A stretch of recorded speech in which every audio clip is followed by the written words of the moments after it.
This is so 12 thinking, and enjoy this special report. I think you'll like it. Thank you, Mr. Chairman and Senators, for providing me an opportunity to address this important issue. I want you to imagine for a moment that you are an employer and you've got some problems with your employees. When you hired these employees, they promised they would do exactly what you asked of them. But once they got the job, they became a nightmare. They stopped listening to you and started using the job to line their own pockets.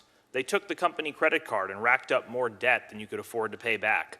They became so obsessed with keeping their jobs that they forgot to do their jobs. And after all that failure, all that disappointment, and all that incompetence, your employees came to you and said, "We deserve a raise." If you're a reasonable person, that should make your blood boil. And yet, that is exactly what it feels like to be an American taxpayer. The first three words in our Constitution are "we the people." It's written larger than anything else because the framers of that document, the architects of our republic, wanted to remind you at all times who's in charge. We, the people. We are your employers, and you have an obligation to listen to us. So I come to you with a message from the American people. We demand term limits for members of Congress. In fact, according to the most recent national polls on the issue, 82% of Americans want term limits. That includes support from 89% of Republicans, 76% of Democrats, and 83% of independent voters. This is not a left or right issue. This is an American issue. In fact, term limits could be the only issue with support from both President Trump and former President Obama. Now, there was a time about 25 years ago when Congress was debating this. Nearly every opponent of term limits up here had the same rebuttal: experience, experience, experience. We need experience to do this job right. If only you leave your Congress member in office for decades on end, he or she will become such a policy expert that all our problems will be solved. In hindsight, that was one of the worst predictions ever. This system is broken. Congress has given us $22 trillion in debt, the longest war in American history, a broken healthcare system, a broken immigration system, a tax code written by lobbyists, an explosion of money in politics. Worst of all, too few here have the courage to address these problems because the only focus is on getting reelected. That's why it comes as no surprise that Congress has a 14% approval rating, and 60% of Americans say that they would fire every single member of Congress if they could. Congress is less popular than traffic jams, root canals, and hemorrhoids. You're beating head lice, but the lice have asked for a recount. Unfortunately, elections alone cannot fix this problem. Not because voters like you guys so much, but due to the nearly unbreakable power of incumbency.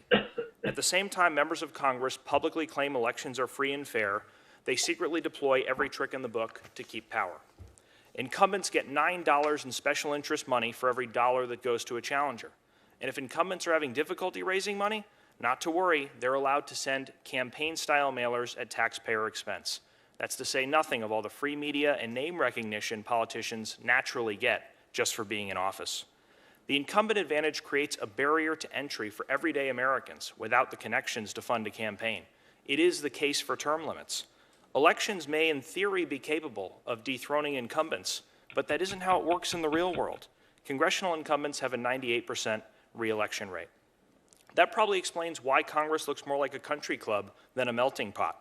It's predominantly made up of lawyers and politicians and is disproportionately old, white, rich, and male. Term limits would give us a legislature that better reflects the diversity of our society. The message long-term incumbents send to young people like me seems to be, we want you just close enough to the political process to help us win, but don't get too close and take our jobs.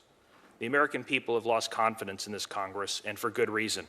We routinely see abuses of power. 18 months ago, it was revealed that members of Congress were secretly using taxpayer money to settle lawsuits, some for sexual harassment. You still haven't disclosed how our money was spent and on whose behalf.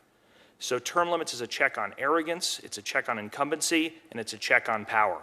It's a way to restore political courage while bringing fresh faces and ideas to Washington. As Ben Franklin said, for the rulers to return among the people was not to degrade them, but to promote them. As Kanye West said, no one man should have all that power. Here's the dilemma we face. Over 80% of Americans want term limits to happen. Donald Trump and Barack Obama want it. It is being blocked purely by the self-interest of Congress. If this were a trial, you all would have to recuse yourselves because there is a colossal conflict of interest. If term limits pass, you won't stay in the limelight forever. You won't be the center of attention, and some people might even stop laughing at your jokes.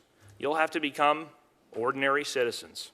And that is, my friends, the entire point.